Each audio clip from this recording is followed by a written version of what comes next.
Το Greek Oxygen συλλέγεται από τον όλυμπο, από το εξειδικευμένο μας προσωπικό. Μετά την περισυλλογή του τοποθετείται στην αεροστεγή μας συσκευασία στη φυσική του μορφή, χωρίς πρόσθετα και συντηρητικά.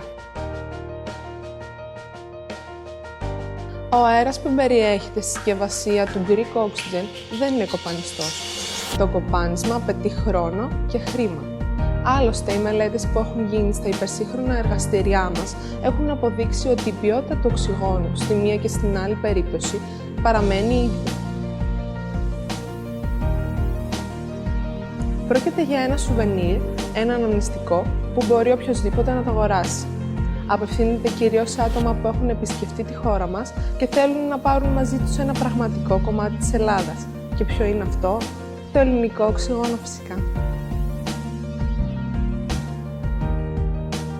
Εάν επιμένετε να χρησιμοποιήσετε το Greek Oxygen, η διαδικασία είναι απλή. Παίρνουμε το Greek Oxygen, κοιτάμε την ημερομηνία λήξης, το ανοίγουμε και εισπνέουμε.